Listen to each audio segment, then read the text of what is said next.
Hvornår er vi inde i havn? Om et år. Det er lang tid. Ja.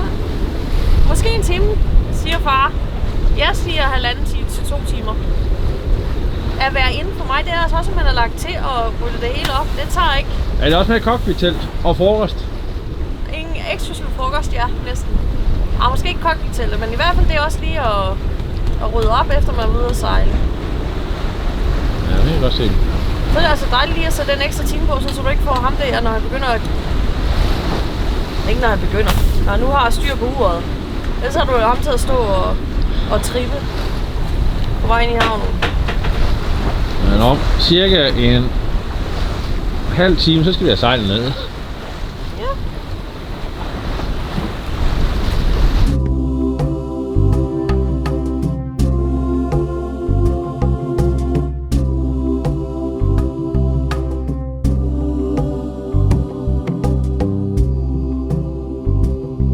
Vi er jo bare en helt almindelig familie, ligesom alle andre. Vi har en båd, som vi sejler i, og det gør vi, når vi har tid, i weekender og i ferier.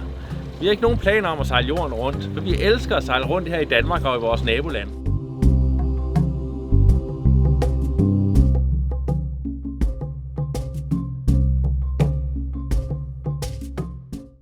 Skak, Matt! Nå. Giver du op, eller vil du have en masse metoder? Og det var kun et spil i dag. Det var et hurtigt et. Og det var lige, hvad jeg vil have. Du kan ikke... Du siger altid, hvad fanden er det, han laver? Så finder du ud af, at det er noget rigtig smart, jeg laver. Yeah! Se ham her! Kom lige med dit hoved. Se ham her! Han er en taber! Du må gerne putte det her på din video, hvor du taber. Nej, jeg siger det. Ja, jeg kan begynde stadig huske det i mit hoved. Oh my god! Jeg fortæller den her historie, hvis jeg måske får børn. Jeg fortæller den her historie om, hvor hurtigt var jeg dræbte dig. Jeg sidder lige og venter på, at Sasha og Klaas de bliver klar. Det går lidt langsomt her fra morgenen af. Og så er planen, at vi tager cyklerne, og så cykler en tur til Stevns Fyr, for ligesom at komme lidt ud i naturen. Og egentlig også bare for at se det. At sejle her tidligt på sæsonen, det betyder så også, at det er hundekoldt om natten, eller det kan det i hvert fald være. Og det var det i nat. Jeg vågnede kl. 3:30 i morges, vel, at jeg hundefrøs. Og vi har jo ikke nogen varme ombord andet end en varmeblæser. Og den kører vi ikke mere om natten, men den bliver simpelthen nødt til at tænde i nat. Og så få noget skiundertøj på, uldsokker, og så lukke soveposen ekstra meget til, altså simpelthen pakke mig helt ned. Og så gik det. Nu er det heldigvis varmet lidt op igen her i løbet af dagen. Men det kan godt være, at jeg lige skal tænke mig om i løbet af, når jeg skal sove igen i nat.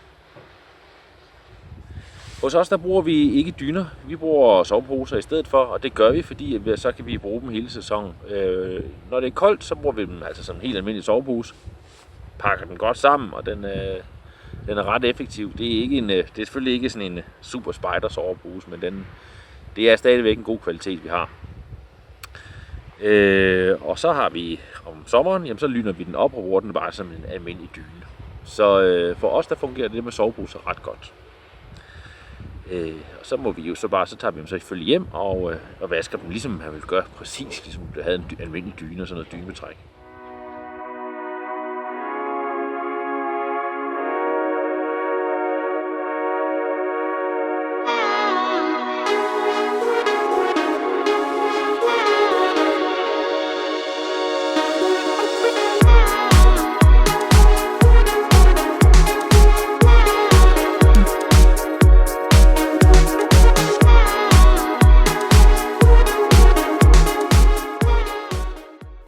Vejret er med os, så vi pakker tasken med et tæppe og madpakker.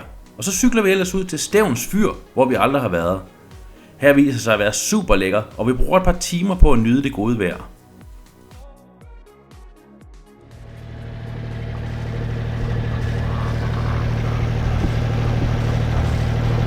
Det var Rødvig.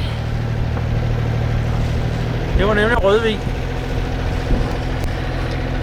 Dejlig havn. efter de har åbnet fiskerihavnen op, er der blevet meget mere plads til folk derinde. Altså lystbådehavnen, den er meget snævert derinde, især hvis der er fyldt med de lokale både. Fiskerihavnen, den gør et eller andet. Og det er jo en havn. Der er sgu noget liv hernede. Der er, fiskerne, og der er værftet. Så er der, selvfølgelig også turisterne. Så det er en havn, hvor der sker noget her. Jeg har lidt på fornemmeren, at det er sådan lidt en overset havn. Fordi at man er på vej enten nord eller syd på. Vi kan godt lide, at vi ikke kan, blive liggende nogle dage, komme ud og opleve. Derfor har vi også set en masse ting. Faktisk har vi aldrig været sydpå, gå en lille tur der, eller kørt en lille tur der. Det kunne man også være sjovt, men det er, Klinten derovre, der drager. Det er godt, han er Andersen. Så nu sejler vi op langs Klinten mod nord og finder en ankerplads. Vi havde overvejet at sejle ind til Bøgeskov, men i og med at vi kan se prognoserne for vandstanden siger, at det bliver lidt lavt, så i stedet for at risikere at strande der, så sejler vi op til en ankerplads, vi kender fra sidste år. Så må vi se, hvordan det fungerer. Nu vil vi nyde dagen. Se på alle dem, der er ude at fiske.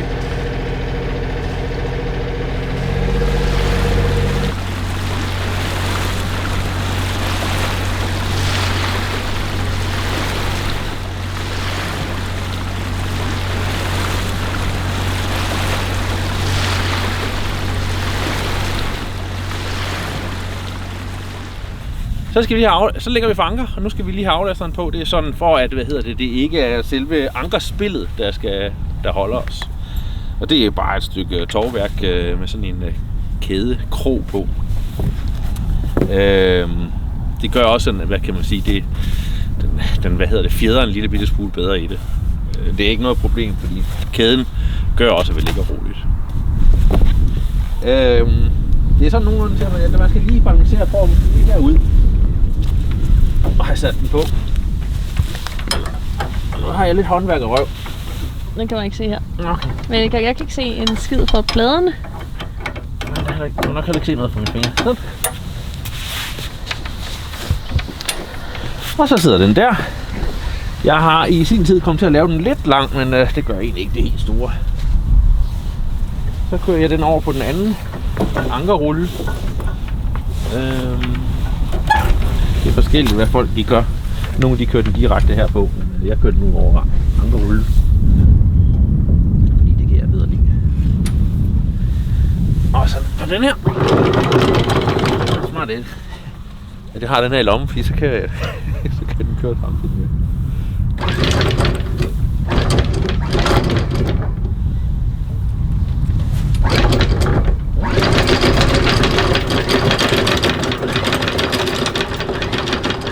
Kører man den bare ud.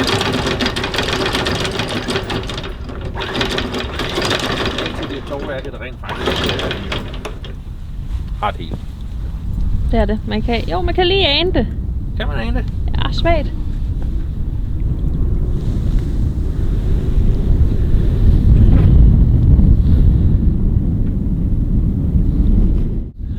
Det næste projekt det er lige at få lavet et lille mærke med GPS'en.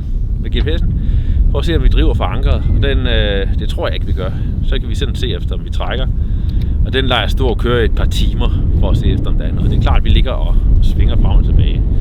Men det er mere, om vi trækker ud. Hvis vi trækker, så er det jo ikke det farlige. Det eneste, der kan ske, det er, så vi trækker hjem til vores egen hjemhavn.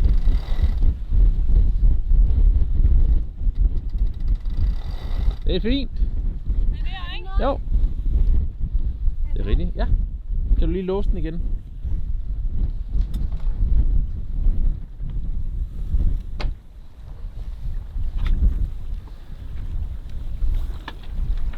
Godt. Vi har fået købt det her ankersejl, som skulle gøre, at vi ikke ligger og pendler alt for meget, eller svejer alt for meget frem og tilbage.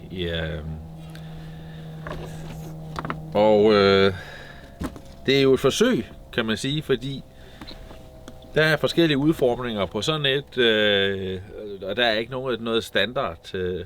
Så nu har jeg forsøgt med et bud på det. Måske er det for lille, måske er det for stort, og måske kan jeg slet ikke få det monteret ordentligt. Det jeg har fået lavet hos en sejlmager, det er sådan et noget sejldu, 1,5 meter gange, altså en trekant, lige benet trekant på 1,5 meter gange 1,5 meter, 1,5 meter. Som vi så på en eller anden måde skal til at sidde her. De fleste, de har deres ankersejl til at hænge i, agterstavet, ikke? Der er ret langt deroppe, så der kan ikke rigtig nå op. Så det bliver noget med at lave et eller andet her om agter, og så noget storfald, og så... Ja, jeg ved det ikke.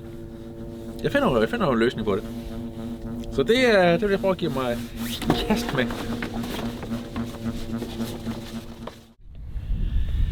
Jamen, så fik vi sat det op. Det gik forbavsende let. Og hele ideen med det er jo, at man får lateralcentret, altså man sige, omdrejningspunkter på båden, det rykker man agterud. Det er klart, når vi har et stort forsejl til at sidde ude foran, der er en masse kvadratmeter i. Og så vil båden jo køre op en gang imellem i ankerkæden, og så vil den, når der ikke er så meget vind, vil den falde tilbage, og der vil den naturligt prøve at lægge siden til. Men og der er det klart, det vil den gøre, fordi at forsejlet vil presse snuden ud. Men hvis jeg nu så samtidig har et sejl her om bag i, så har jeg ligesom den til at lave ligesom en modvægt, så nu håber vi, det virker. Men det kan godt være, at den er for lille. Og hvis den er for lille, jamen, så må jeg jo så få den syet større. Det er egentlig heldigvis ikke det store problem. Nu prøver vi og ser, hvad den kan. Vil du vise resultatet? Ja.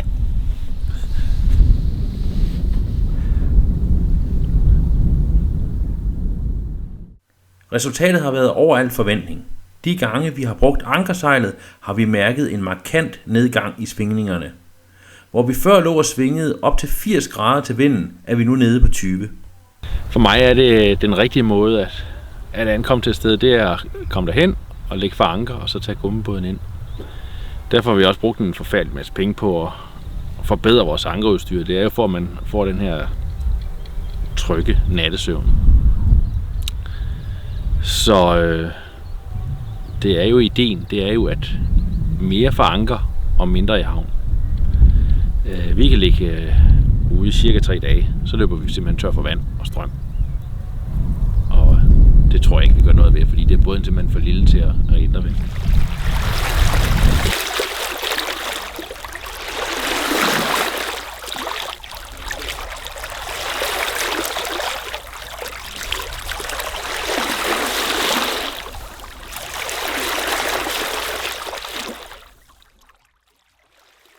I næste afsnit er på tur med Klan tager vi til den smukke, skønne og charmerende Bøgeskov Havn.